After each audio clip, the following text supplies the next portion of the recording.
Yeah, we test. Yeah, it's working, I think. No second speaker? Yes. Hello. Is it working? Number 2?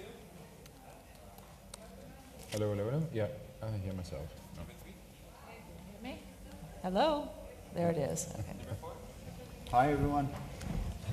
Hello. Oh, it's too loud. Too loud. Thanks.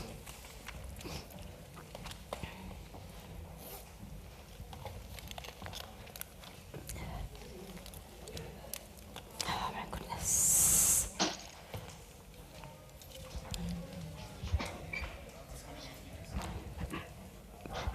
Yes.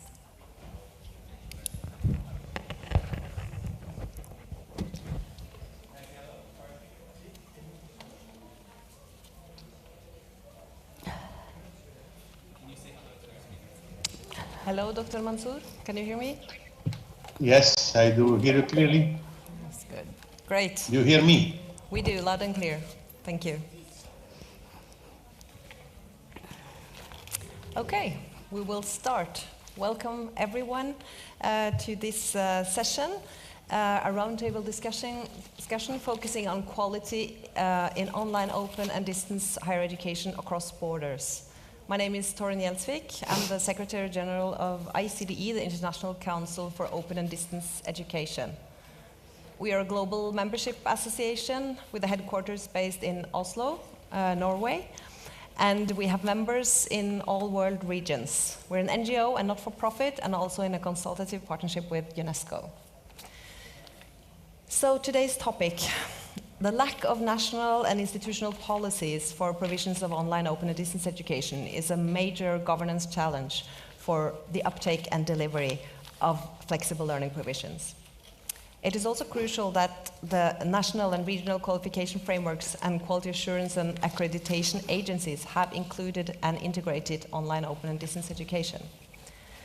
So this roundtable will explore how higher education institutions can benefit from a freely available and internationally developed benchmarking framework to improve the quality of technology-enhanced education. The panel will discuss quality dimensions and indicators that particularly reflect online open and distance higher education in various world regions. I will also say that this session is prepared in collaboration with Hamdan bin Mohammed Smart University in Dubai.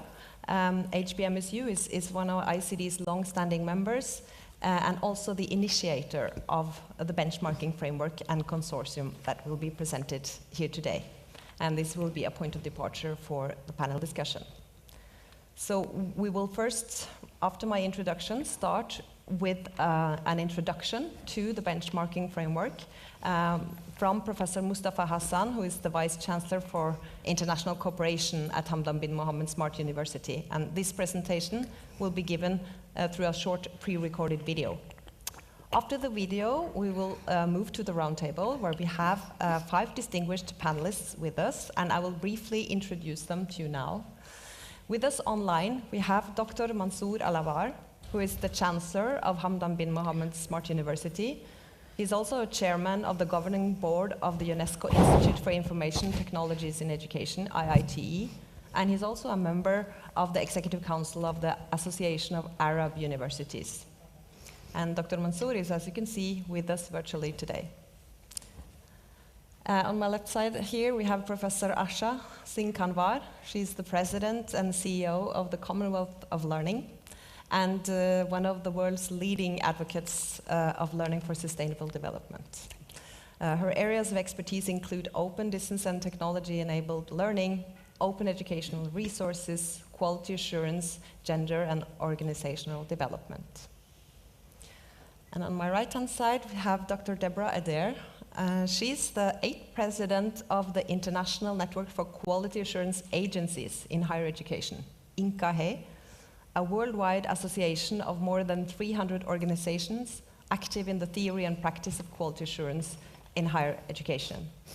And in addition to her board role, Dr. Adair also serves as the executive director and CEO of Quality Matters, an international non-profit organization providing a scalable quality assurance system for digital learning. George Ubax is the Managing Director of ICDE, the European Association for Distance Teaching Universities. ICDE is Europe's leading institutional association in online, open, and flexible higher education. He's responsible for the development and support of the ICDE network, policies, and execution of its goals in online, open, and flexible higher education. And last but not the least, Professor Hussein Bagiro. He is the founder and president of the Western Caspian University in Azerbaijan. Western Caspian University was established in 1991 and was the first private institution of higher education in Azerbaijan. And his university is also one of the recent incoming members of the consortium for the benchmarking framework. So without further ado, I think we will move to the presentation given by Professor Mustafa Hassan in the video. So please, can we watch the video now? Welcome to this very important roundtable discussing the quality of online, open and distance higher education across borders. I am Mustafa Hassan, the Vice Chancellor for International Cooperation at Hamdan bin Mohammed Smart University. I would like to thank our distinguished panelists representing key stakeholders in the higher education ecosystem. Also, I would like to thank the International Council of Open and Distance Education represented by the Secretary General, Mr. Ron, for her continuous support and partnering with the benchmarking consortium. In the coming few minutes, I'll summarize the benchmarking framework journey from the date of founding till today. In response to the global need for quality assurance in online education, the consortium was founded in February 2019, 1 year before COVID-19 pandemic disrupted the education system across the globe. The declaration was signed in Dubai by 9 founding members representing online and open universities as well as international associations. As of today, the number of participating consortium members reached 20, and they are spreading across 6 continents across the globe.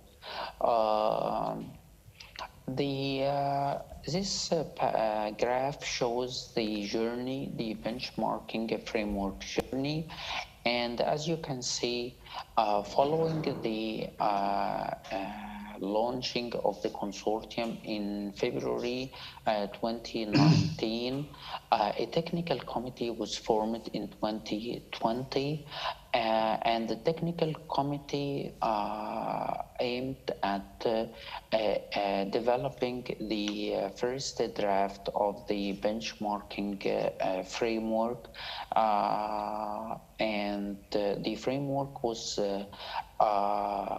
completed and announced in February 2021 during the President's meeting. Following that, in April 2021, pilot implementation of the framework was conducted in 5 participating universities, and a pilot implementation report was also presented and approved during the President's meeting in January 2022. In February 2022, a dedicated website was launched, and the global implementation started in March 2022. In the coming slides, I'll be focusing on 3 milestones. The first one is The first is the establishment of the first draft of the benchmarking framework, and the work of the technical committee that was represented by technical experts nominated by presidents of the benchmarking universities and associations. The technical committee actually aimed at developing dimensions and indicators that form the benchmarking framework, as well as agreeing on how each of these indicators and dimensions can be measured reliably using evidence and sources for data collection. At the end of the work of the technical committee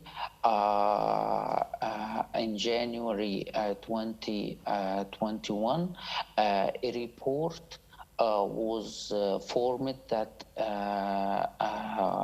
showed the methods and techniques used by the technical committee to reach to the conclusion presented in the report. Because of the COVID-19 during this year, face-to-face meetings were impossible, and a group consensus technique called the Delphi method was used to reach consensus on the developed indicators and dimensions. This technique included several rounds of virtual meetings, as well as summarization and statistical analysis and presentations before and after each of the meetings. The first draft of the benchmarking framework included 6 dimensions covering teaching and learning, learner services, technology environment, outcome and impact on society, diversity and inclusiveness, as well as organizational aspects. Under each of these dimensions, varying number of indicators were included, with a total of 39 indicators. The second phase included a pilot implementation, and the pilot implementation aimed at objectively measuring the indicators and agreeing on the easy to use scoring scheme and templates, as well as identifying areas for improvement in each of the dimension and indicators. The pilot implementation included 5 participating universities: Asia University, Hamdan bin Mohammed Smart University, the International Telematic University, University of Philippines Open University, and University of Turbuka. The pilot implementation started with an original of 39 indicators developed by the technical committee, and then for each indicator, data was collected to show the applicability of the indicator to the institution, the usefulness of the provided rubrics, the availability of the data sources to document evidence, and ways to clarify the suggested evidence list. Also, experts were provided the opportunity to give recommendations on how to improve the objectivity and reduce ambiguity on each of the indicators. The result of the pilot implementation was presented in pilot implementation reports. Also, the pilot implementation report presented visual presentation of the implementation data to show the comparative analysis between different participating institutions across dimensions as well as across individual indicators. As I mentioned during the journey, the benchmarking framework we developed a dedicated website, and actually this website has two levels of accessing. The first level you can see on the left side where any university, any individual who would like to explore more about the benchmarking framework can go to this one and know more about the framework in general, as well as a summary of the results that is not showing details about participating universities and their scores. On the other hand, there is, as you can see on the right side, there is a member-only area where there is a dashboard for entering data, which greatly facilitates data entry because we all know that data collection is a time-consuming. So this dashboard makes the selection of the data sources as well as evidence part to be very quick and very efficient. Also, there is a space for where you can see there is a forum space where experts can exchange knowledge and discuss ways for improvement. And this is just only for member areas, for members only, and any organization that is going to join the consortium will be given access to the member only. Also, the member only area is supported by IT support. So if there is any problem in data entry or any difficulty in assigning the scores and so on, so the support part is actually available for the member area only. Currently, more than 12 participating universities are using the member area for entering the data. We expect that the first implementation will end in June 2022, with a report to be released in late July. Also, for the rest of the year, from July till January, experts will be exchanging ideas about the improvement plans and how can they improve their scoring across the different indicators. And this is actually where we are focusing on, because this is where improvement can happen by exchanging techniques, strategies among different participating universities. We will learn from each other, and we will be working as a community for improving the care, for improving the experience of our learners and the online delivery across our universities. Thank you very much, and I wish you a very fruitful panel to be followed. Thank you. Thank you very much for that presentation, Professor Mustafa. I hope it gave you a useful overview of what the benchmarking framework is and the foundation for this discussion. Now I will engage my panelists, and I wanted to invite you first. All of you will give you the floor and give you 3 minutes. You will come back, don't worry, but 3 minutes each, and I'll try to be strict. You'll have 3 minutes each to address the main potential and challenges with the topic of this discussion: quality assurance of online, open, flexible higher education.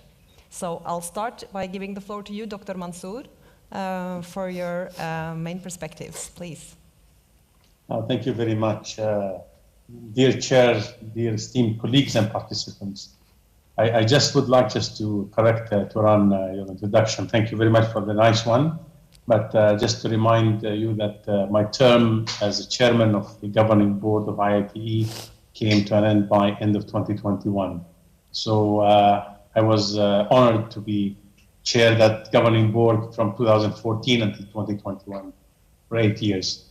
Now, I would like to, first of all, to greet you all from Dubai.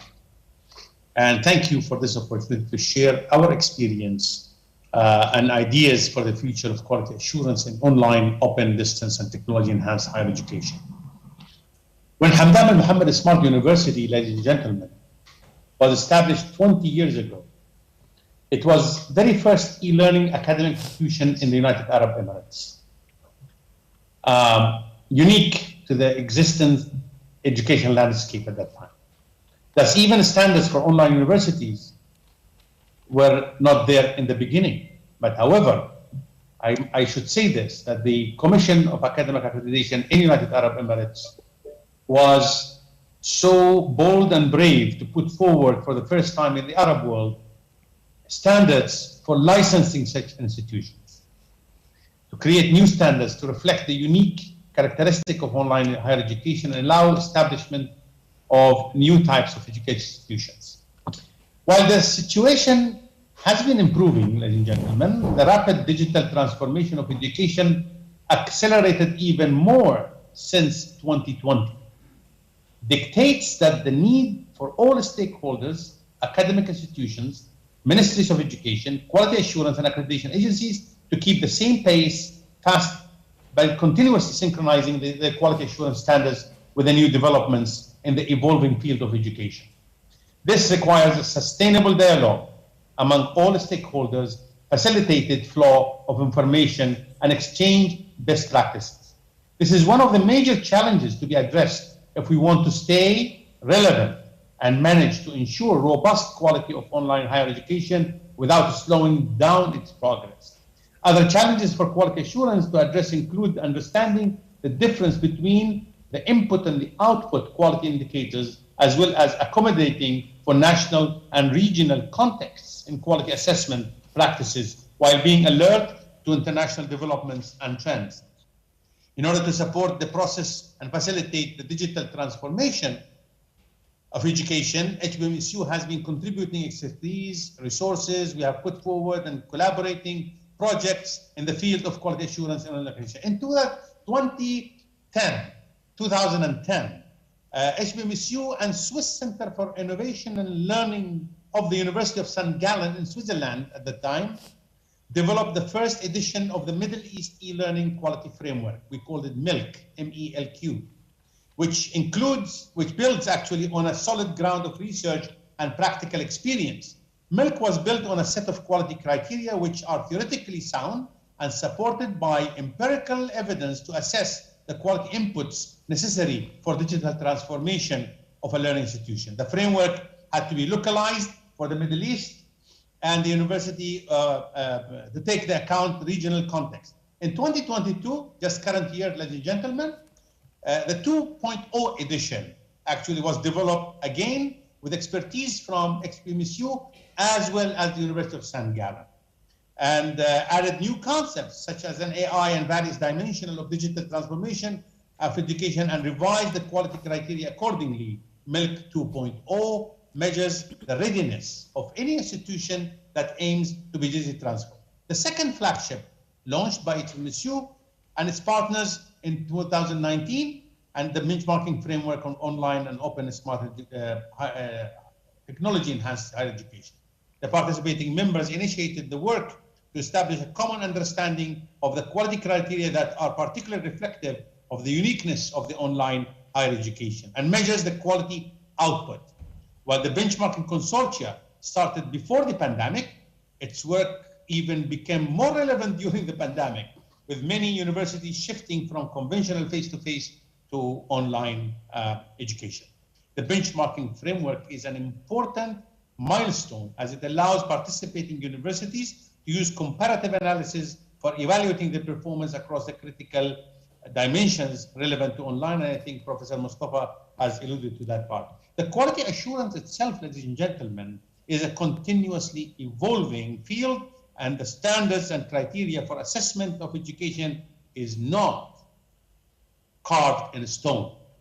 It's our responsibility to stay informed and continue to engineering higher education to stay relevant to the fast developing world. Thank you. Thank you very much, Dr. Mansour. May I now turn to you, Debader, for your introduction? And yes, certainly, and thank you, Torn, for the invitation to come and to reflect on the framework. So I think I would echo some of the comments just made, in the fact that online learning is not, in fact, new, and that we do have quite advanced practices in online education in some parts of the globe. But the pandemic was a punctuation point, I think, for us. And so my comments, rather than sort of framing them as a challenge, to really frame it as an opportunity for the field.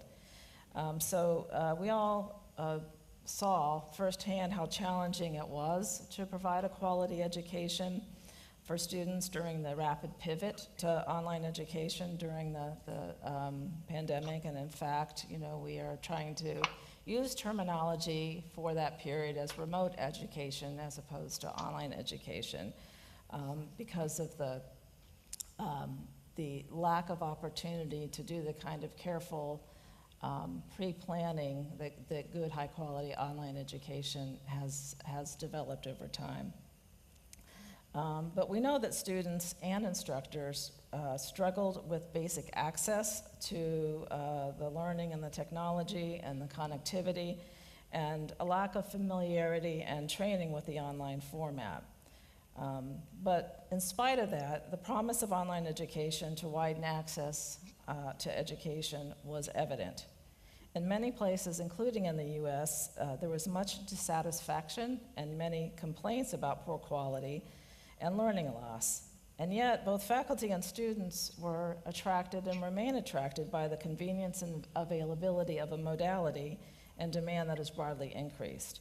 So I think one of the core benefits, if you can even speak of the pandemic as having any benefits, is really, if you think about this in terms of change management, it is a period of unfreezing, of giving us the ability to move away from less informed positions about online, as in online is always inferior in terms of a modality, but now allows us to begin speaking with more nuance. What works, what needs improvement, and that forced move for the field to engage with technology and move online has given us this first set of conditions in which we can have conversations like this.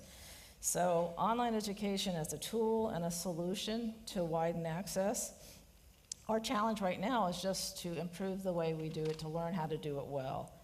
There is a significant and growing body of research around learning design and established best practices in the field. There is a larger gap globally in understanding best practices for online programs and for online educational providers. And we have to also recognize the diversity in the field. There are fully online educational providers that have been built for that purpose, but there's also growing numbers of traditional universities that are maintaining and growing their online learning activity. And there's providers outside of academia. So I would conclude by saying we do very much need efforts like this one to help us build an international community of practice that can build and benchmark expertise. We could be, and I see it, and already are, grounding this in existing research and then using it as an action research project to generate evidence-based practices as models. And as quality assurance and higher education practices evolve, as they must, the quality assurance community also can and will evolve. So I think that we are working and doing this together, and this kind of framework and this kind of conversation is what helps us do that well. Thank you. Thank you very much, Deb, and thank you for highlighting the opportunities from the perspective of the quality assurance agencies. I will now turn to you, Professor Bagirov, as one of the younger universities and the newcomers to this consortium. How do you see the opportunities and challenges with quality assurance from your perspective in Azerbaijan? Thank you for giving me the floor. At the same time, thank you for having me here. It's about International Council for Distance and Online Education and Hamdan bin Mohammed Smart University, where we're become later member of working group.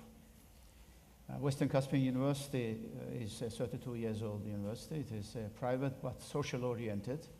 We have around 5,000 students, among whom we have always had actually around 20% of students getting the education on distant based.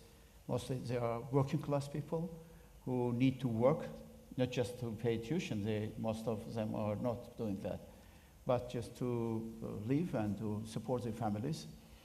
But online education, or pandemia actually, which made online education just necessity of day, changed situation radically. And my understanding is that if not pandemia, probably we had to find other serious reason to understand the philosophy of online education. It's opportunity for students and challenges for teaching staff, universities. And it's not only related with changing, how to say that, hardware of universities to be able to massively provide students with classes online. Actually, we did it very quickly. 120 auditoriums were quickly in a couple of months equipped with basic and then more sophisticated equipment to make possible for teachers. When it was possible, by the way, pandemia was introducing to governments very different regimes, that sometimes stay at home totally, or sometimes a certain number of people can come to universities, so they could come, stay in empty or semi-empty classes and teach for everybody who there or sitting at home in the front of computers. But most challenging things were discovered on the way. First of all, distant learning found its natural place.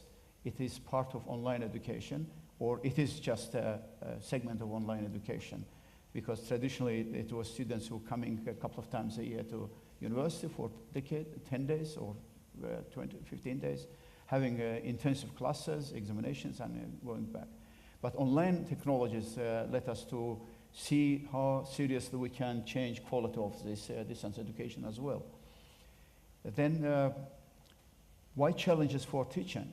For students, because it's endless resources of knowledges accumulated in web and cloud, because flexibility of education. But for teachers, it demonstrated clearly something which challenging now so-called traditional education.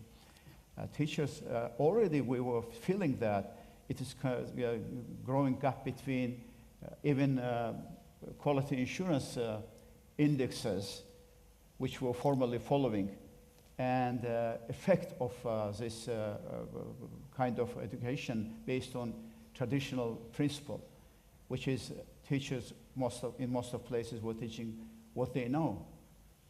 Then we understood that it is actually 10,000 years old principle, and if, by the way, technology of photography was invented when still many local societies were living traditional life, not touched by so-called modern civilization. And then you can find a lot of photographs in internet, how looked learning process on these places. You will see young people sitting around of elder of tribe, and he is with gesticulation explaining them things which are important for their well-being. And then if you look for a photograph of 20s or beginning of 21st century classes, you will see that architecture changed. It is not education, it's architecture. Or furniture is changed. This is another sector of industry. But a teacher is gesticulating absolutely the same way as a tribe leader was doing, and class sitting with same image in the face as it happened 10 times or in total different stage of civilization. Because teacher was giving to students what he knows. But from one side, the amount of knowledge is, even in one sector, grown so big that there is no teacher who knows everything, even in his own sector. So function of teacher, of mentor, lecturer, had to change, and online education demonstrates this clearly.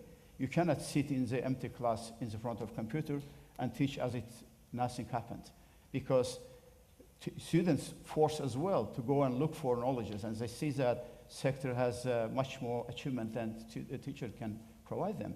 So teachers need to change into coach, instructor, or someone who can help them to see what kind of problems in the future students after graduation will be challenged to sort out, and then helps them to understand what kind of knowledges will be important for them and how to find them independently. Thank you. Thank you. Sorry. Thank you very much, Professor Baghedo. I'll now turn to you, Professor Kanwar. Commonwealth of Learning, your organization already do a lot of work with ministries and higher education institutions in all the Commonwealth learning countries. How does your membership with the benchmarking framework relate to the work you're already doing, and what do you see as the main potential and challenges? Okay, thank you for inviting me, Jorun. It's good to meet everybody here, and good to see Prof. Mansoor, even though he's on the screen and not here personally. But as Torun said, I represent the Commonwealth of Learning, which is an intergovernmental organization which works in 54 member states around the world. And we were set up 35 years ago to bring at that time there was a lot of brain drain. People were leaving, for higher education to the West and not returning to developing countries.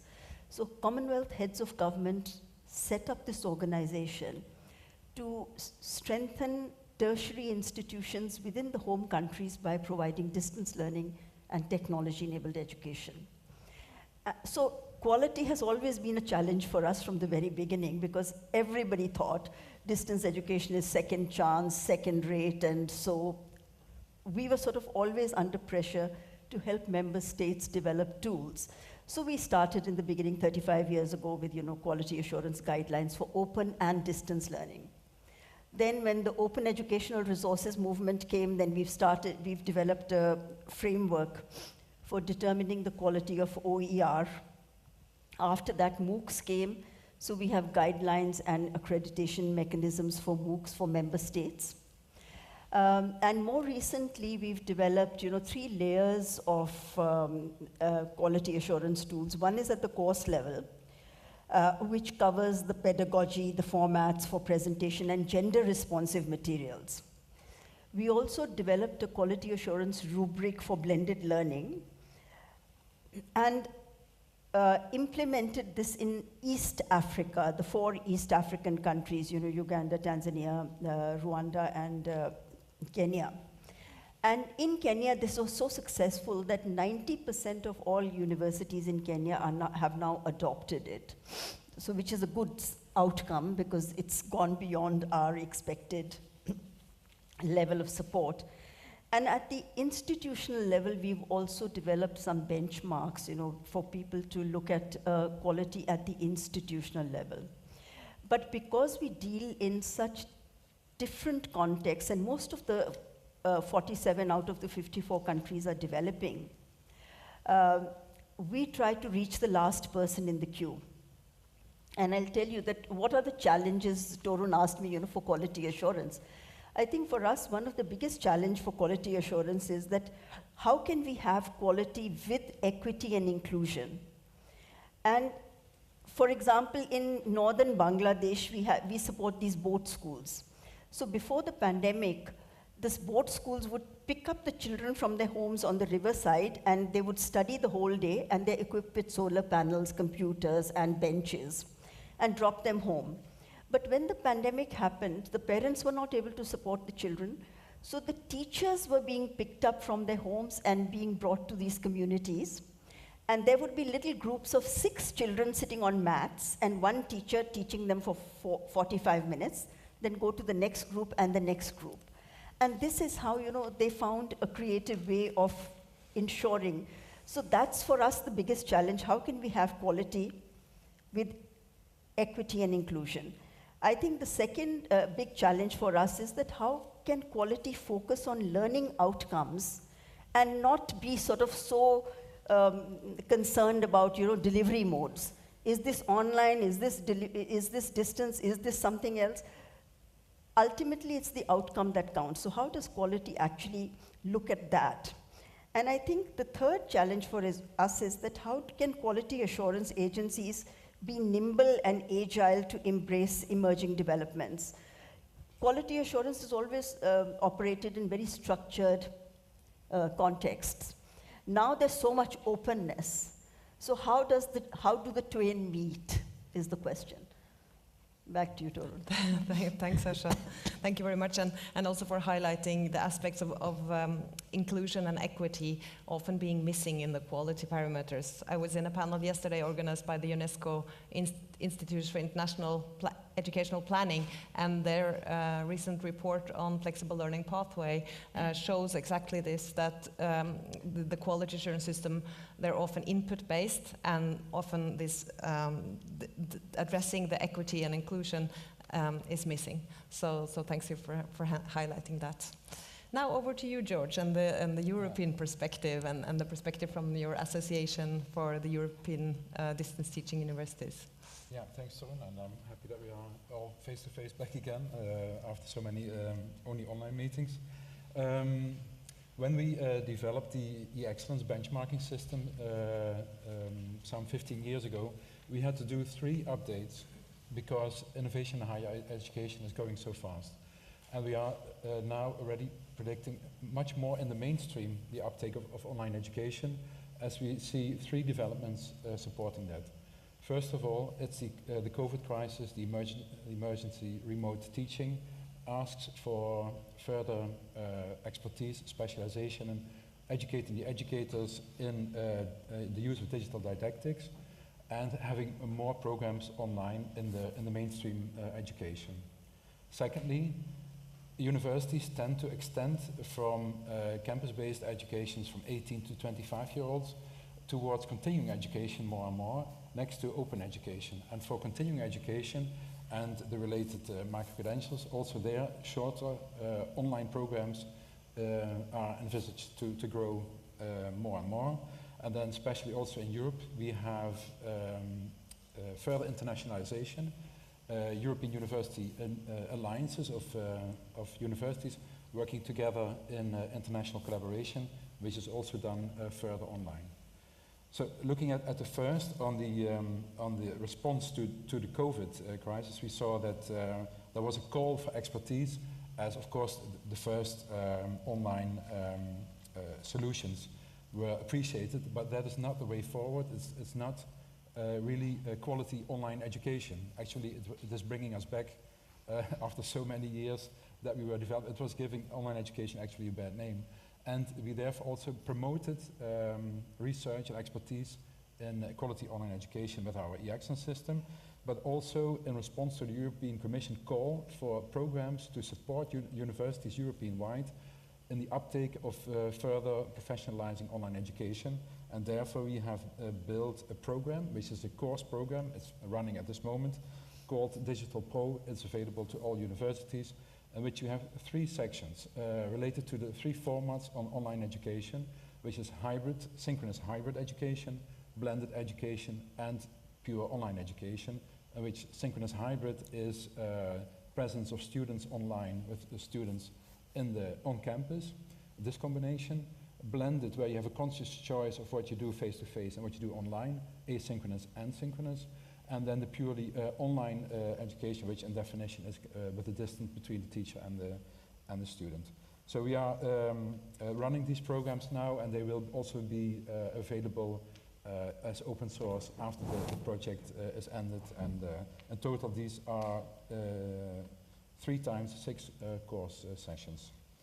With the micro-credentials, we see that with continuing education, as a response to the need for upskilling and reskilling in line with the developments in Europe and in the world of digitalization of the economy, a very changing world. People cannot rely on their initial education, but need to do continuing education. In that sense, there's a call for more transparency and for a more real qualification, because people now get for continuing education certificates and badges, and these are not really regulated. It is a bucket of certificates when you follow many courses. So we are regulating that by micro-credentials and giving them the transparency of indicating the workload, the level of achievement, the learning outcomes are described, also the assessment method and so on. So micro-credentials are very important for online short courses, and they can be stackable to higher degrees. I'm also representing as coordinator the European MOOC Consortium, in which we also develop many online offerings for continuing education. The European Commission has launched a council recommendation in that sense, in that they have are indicating to all the countries in Europe that they need to develop a policy on the adoption of micro-credentials in the educational system. So there's really work to be done, and quality assurance agencies also following this and are partner in this development. And lastly, with the European University Alliances, you can imagine that there is a quality question there by developing more and more joint master programs, joint doctoral programs, joint micro-credentials, and supporting that with virtual mobility also, is how the quality agencies assess programs that are developed by different universities, of an average of 7-8 universities per alliance. Then you have to do with several quality agencies for one program. So these are also elements that are forcing us to really adapt and anticipate on these developments that are bringing more and more online education to the mainstream. Thank you, George, for highlighting the complexity and for explaining this to us. So I see the time passes very quickly. We want to open the floor for questions from the audience too, but I want to invite the panel to reflect on one question. So this discussion is about quality assurance, quality enhancement of online distance education across borders. Quality assurance frameworks are often national or regionally. But now we talk about global collaboration, and the benchmarking framework is an open consortium, open to any educator all across the world, open to university associations, and also quality assurance agencies. And Dr. Mansour, Asha Kanwar, Professor Bagirov, and George Ubaks, you all represent members of the consortium. Deb, you represent the International Quality Assurance Agency. So I see, well, from the members in the consortium, it's very bottom-up approach, transparent, work in progress, continuous improvement, as Dr. Mansour highlighted, whereas the quality assurance agencies, it's more of a top-down quality assurance, you could think. I would give the floor to you first to address this dichotomy, if you like, and if you see a potential for this multi-stakeholder collaboration through the framework and consortium. Thank you. And I think there is, and I will give a specific solution here in a minute, but I will say that you know, this, the diversity that we're seeing now in higher education has been growing for some time, but it really has exploded in the last few years. And part of that is because of how technology has enabled it to move and grow. And it has not gone unnoticed by the quality assurance community because they're part of the ecosystem. And it is, I think, just even here during the conference in the last few days, having these side conversations, and you hear how the agencies are working on particular projects to address the diversity that we've been talking about, and recognizing that there are structural barriers in place, and in some cases political barriers, national barriers, and financial barriers. So it's, I think as a field, there's clear recognition that that we need to engage together. But I think that you know, it is a period of innovation for everybody, and I think it is about being transparent, one of the things that INCOHE has done and is in the process of finalizing and rolling out is creating a set of the ISGs, the International Standards and Guidelines, that is an evolution of the work that they did with their guidelines for good practice for quality assurance agencies.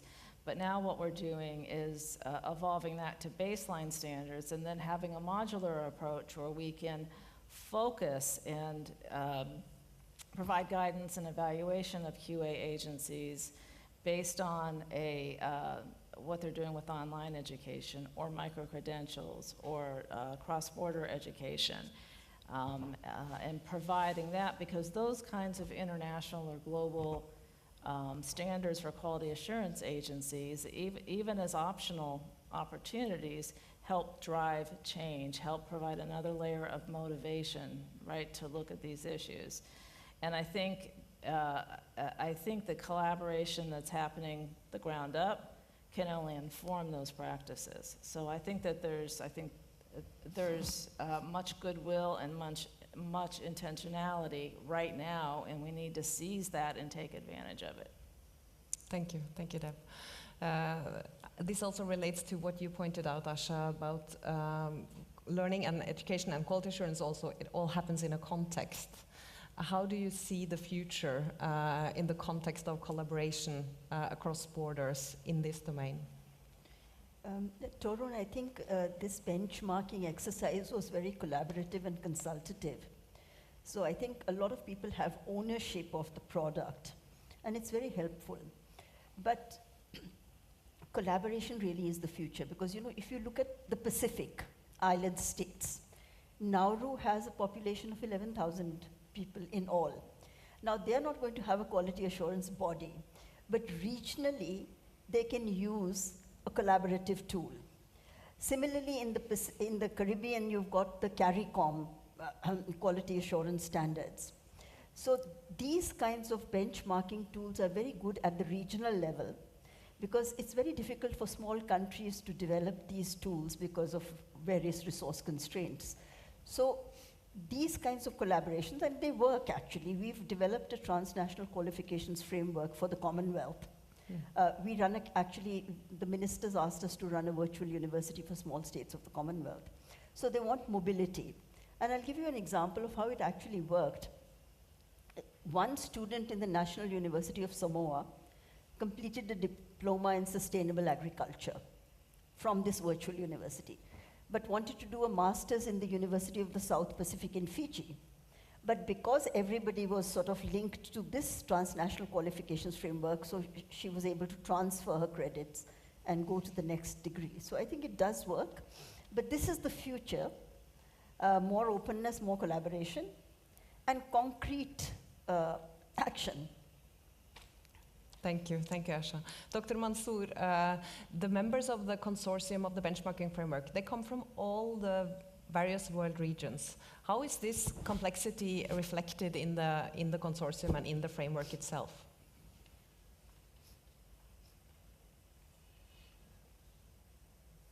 I'm sorry, we cannot hear you, Dr. Mansour.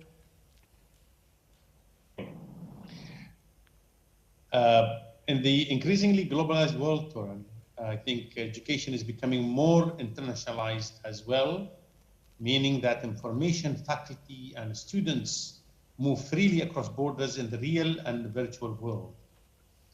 In online education, borders matter even less, as we are all interconnected in online space. By the way, one of the TV anchor programs, he came to the building of the HBMSU and he said, well, this is the first time I enter a university without students. So I think this connectivity between people in online space, they could be different. In the same manner, concepts of quality of education are mutually shared across borders again. And while the quality levels of especially adopted practices and infrastructure may differ significantly among different countries, the quality bar can be and should be internationally defined to inspire all for continuous improvement. The context is important, but also we can learn from each other and share efficient practices and innovative solutions adopted in different countries and regions in the world. It is not only horizontal exchange of practices among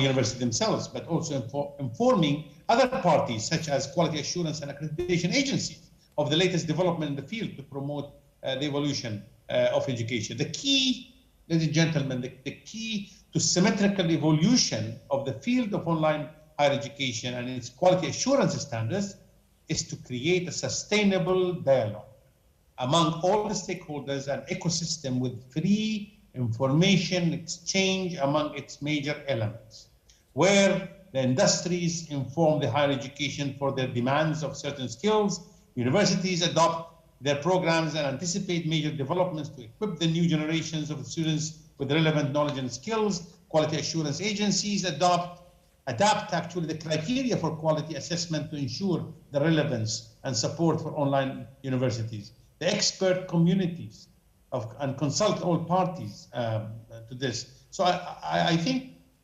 what we have gained out of this particular quality framework is to bring actually world-class experts and contributing their ideas as part of technical committee, as Prof. Mustafa in the beginning alluded to, such global leaders as Commonwealth of Learning, UNESCO, ICDE, which is in China, various regional experts in quality assurance, like an Arab network for quality assurance in higher education. Lately, just only a few weeks ago, we had a seminar, a webinar online with all Arab universities under the umbrella of the Arab Association of Universities, just to promote the benchmarking, to be able to encourage the universities to be able to take that particular leap. All members benefit from experts meetings and virtual meetings. So I think benchmarking framework is not a perceptive tool, and members do not necessarily integrate all its quality criteria into their internal QA system. All members did draw ideas, integrate new criteria, or adopt some of practices learned during the implementation of the framework for their quality assurance. So I think that complexity, we came with 5 organizations and 5 universities. Today, the people who are applying to join the consortium is increasingly, and significantly increasing actually the numbers of the universities. We have so many universities. We have now even the University of South Africa, UNISA, the largest university in Africa and the oldest. And I think that's an indicator that this consortia is needed, best practices, sharing it, free exchange of knowledge. And I think I'm today, I have to say this, I'm grateful to be part of this discussion with our partner ICDE and our members in the consortium as well. Thank you. Thank you very much, Dr. Mansour. Very short, Professor Bagirov, what does it mean for your university concretely to be part of a global consortium and work on quality assurance through this framework? It gives us, first of all, access to transparent team working product, and to adapt our own university rules to already pass through approbation achievements in this way, which is new direction.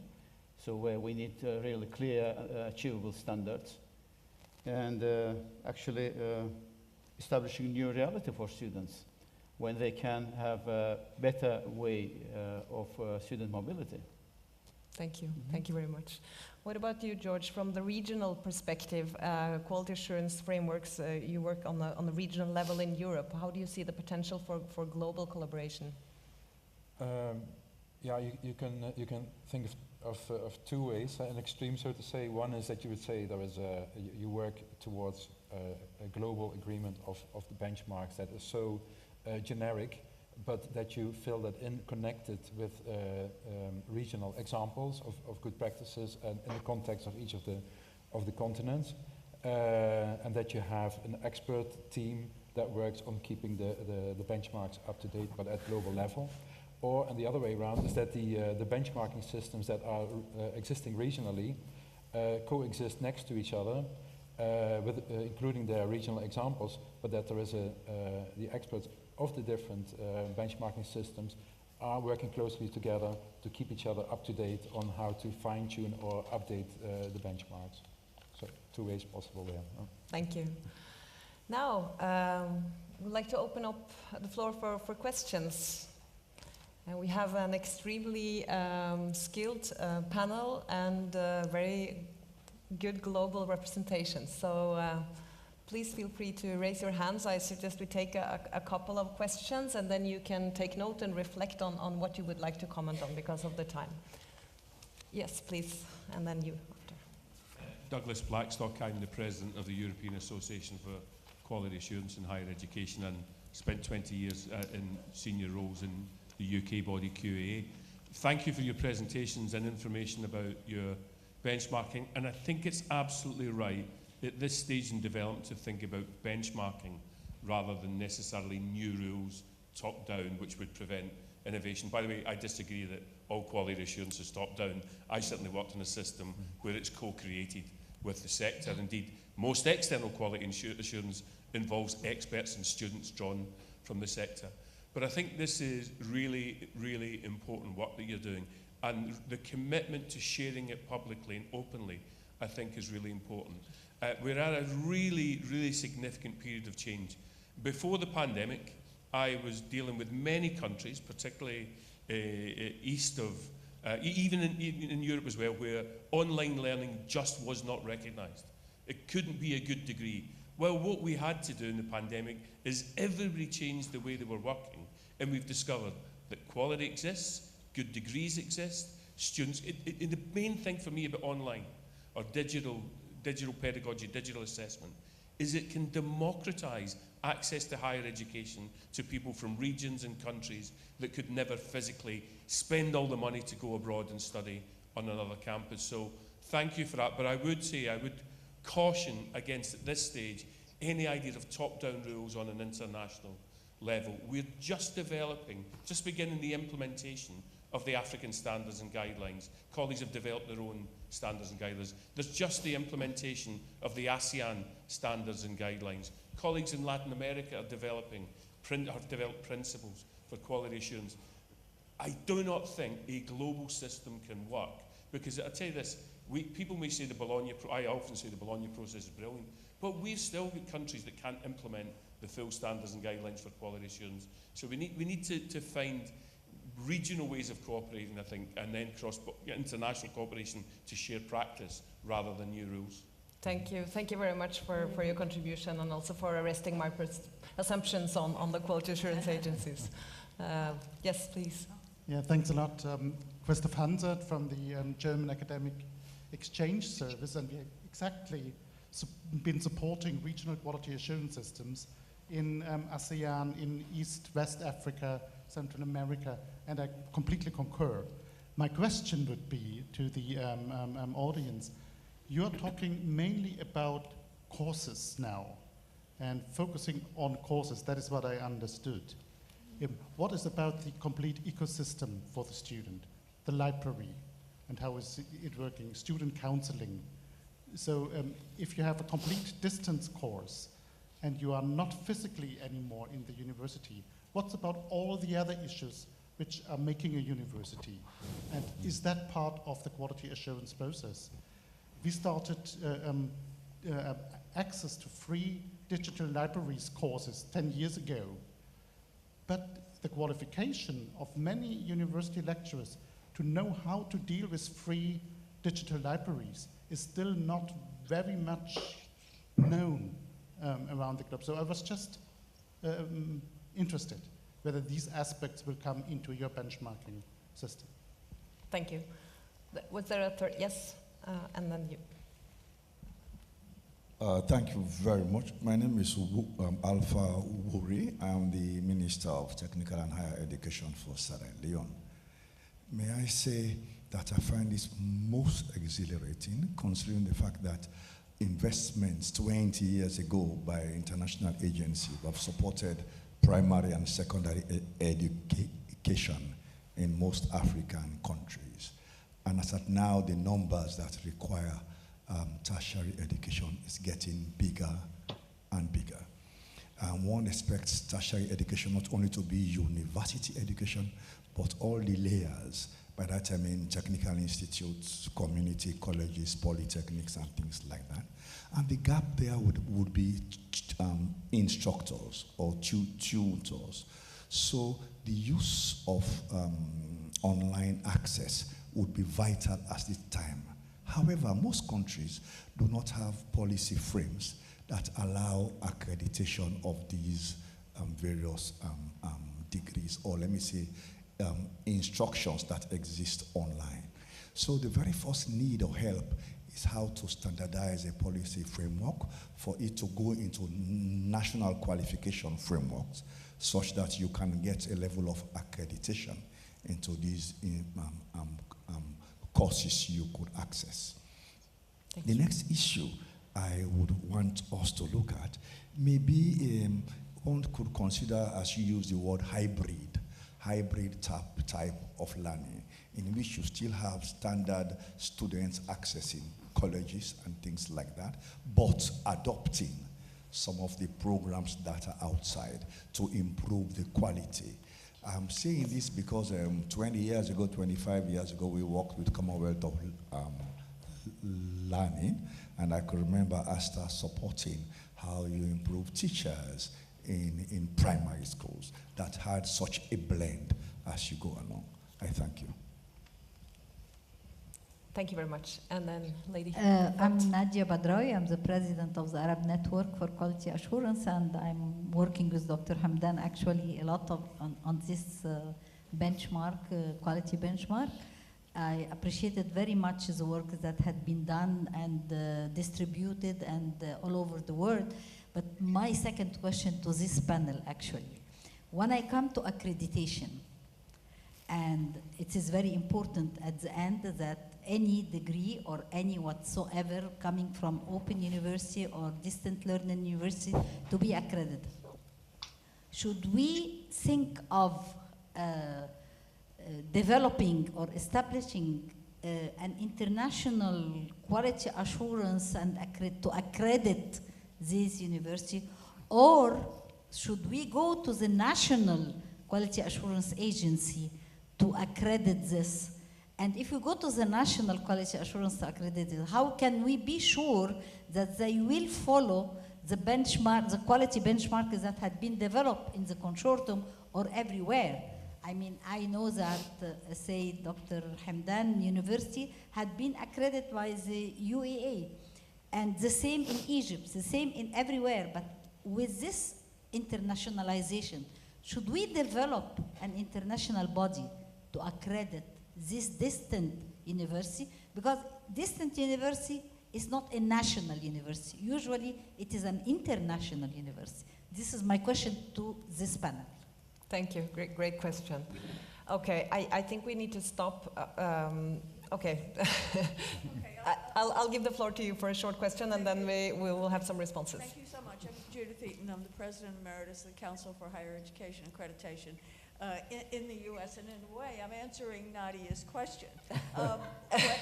What I'm hearing from this panel and several others at this conference is that the role of quality assurance bodies, external quality I'm sorry, assurance... I'm not sure if your microphone is working. How is that? Yes, Okay. better. All right, So Dr. Mansour also can hear. All right, and I'll talk fast. Not only at this delightful panel, thank you very much, but also at other sessions I've attended, I think I'm beginning to hear that external quality assurance, as represented by typical quality assurance and accrediting organizations, is changing, and that we're seeing a kind of organic growth of internal quality assurance, a new type of it, where universities, distance open universities, other types of educational providers and traditional institutions are taking the quality handle, the quality role, and running vigorously with it. And maybe they'll look to the quality assurance bodies that are out there to reaffirm. Excuse me, but the onus may be shifting for primary responsibility of judging quality. this restructuring would take quite a while, but I'm seeing the beginnings of a different way of thinking about external quality assurance as represented by quality assurance bodies and accrediting bodies, which may mean Nadia and Douglas were all gone out of business. Thank you. But thank you. Thank you very much. Okay, so trying to summarize the questions before giving the floor to you, there's a comment about transparency and co-creation of knowledge, which has also been a main theme during this conference, I think. There's also standardization of quality frameworks, the term hybrid learning, the international versus the national quality assurance paradigm, and the question about the complete ecosystem and if this benchmarking framework only focuses on the course, quality assurance of courses. And I think we need to clarify that first. Perhaps who would like to start? Is the benchmarking framework only focusing on the courses, or is it more? Dr. Mansour. I think it is much more than a course. It's an organization itself. I think the drive for an online learning, ladies and gentlemen, I have to be a little bit bold, but bear with me. That's my belief. I might be wrong, but I think online learning is newly being introduced to the sets of universities. Universities with legacies, actually. It's very, and the obsession that they would have, it's difficult for them to change on organizational level. Now, people who are willing to be digitally transformed, they must have lots of dimensions to be able to change in order to get into this. I'm just catching not on this part, but also on the gentleman who asked about the ecosystem. There are 4 components at all times, with and without technology. If there are learners at all times, faculty, curricula, as well as learning environment. Now, the technology has actually transformed these 4 components differently. The learner will become responsible for their own learning, their own pace.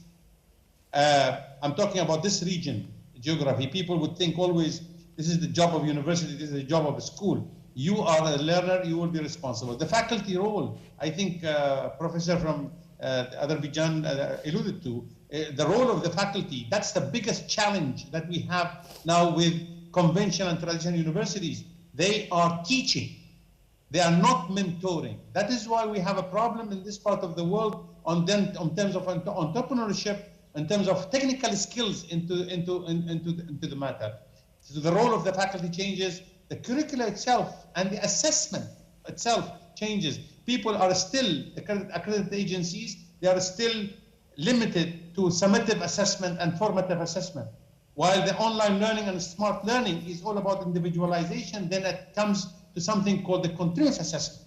That is changing. The learning environment overall, the learning environment has to have an ecosystem. Yes, it has to be learner services, learner relationship management, the learners should become passive. So I think the benchmarking criteria overall, it assesses the organization, the university itself. What would be the outcome, the output of this university? Thank you, Dr. Mansour. May I turn to you, maybe, Deb, about the question about the international versus the national quality assurance? Well, if it's okay, I'm going to try to address both Douglas's comments about the different levels, as well as this sort of thought model of could we rethink how we have the whole ecosystem is what I'm hearing. I'm going to try to combine them both in an answer. We'll see how that goes. So I think, and I heard this at many sessions throughout this conference, there's this a very natural feel that we don't need more standards, we don't need more regulations, you know, we need to collaborate and work together and build organically. And at the same time, I have heard the appeals for why can't we have legislation that makes sure we have, that there's student mobility across borders and recognition of student learning across borders? And why don't we have policies for internet access, broadband access widely, national policies about that? And why don't we have finance? Well, that means you have to involve, that there have to be multiple layers involved to get to that point, because not all of those things are going to happen organically. So there is a whole ecosystem, obviously, for higher ed, and there are roles. I think it's a very intriguing question, though, about how much can those roles change? And I guess what I was left thinking about your question was, who's responsible for the student in a model where quality assurance is international? Are we ready yet to have, the institution is responsible for its students, but if we're putting that on an international stage, then who is ensuring that? I don't know. I have to really think about that, because that's very fascinating to me. So that was a non-answer, but I just wanted to say wonderful question. Thank you, Deb. Colleagues who would like to comment on any of the other questions, please, Professor Bagir. First of all, about remark, actually. It's really totally different philosophy when experience and norms or standards, not fixed by figures, but through experience of universities, come from down for consideration of all. And it is a more effective way because it doesn't come from laboratories where experts are sitting and inventing and creating different kind of standards. So it's much more achievable, because you know how certain university achieved. In dashboard you see which university, how they did. It attracts your attention, and you know how they did it. Second, it is very good, I don't want to use pressure, but soft way to impact on national legislations, to let online education be just to have liberty to go ahead and show its potential. Because in many countries, it is not prohibited, but not legal. Accreditation documents, diplomas, etc., certificates. So it is a very good way to demonstrate in a practical way how things should be changed. And I see already products. I am from a country where bureaucracy has good appetite to regulate everything. But even there, National Accreditation Agency published list of international agencies which they recognize, which means if you are accredited there, they take it into consideration. That's it. So which is, to me, a very good way to act and let universities to get more international, join to international standards, and then keep going their development. Thank you. Yeah, A comment from maybe on George?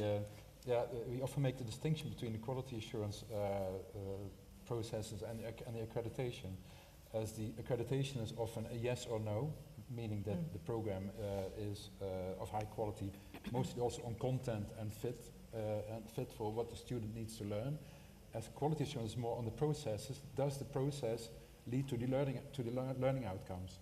And there we often handle this separately, and the benchmarks that we are using are fully focusing on the process of the learning process towards the outcomes, not looking at the content or the accreditation at that point.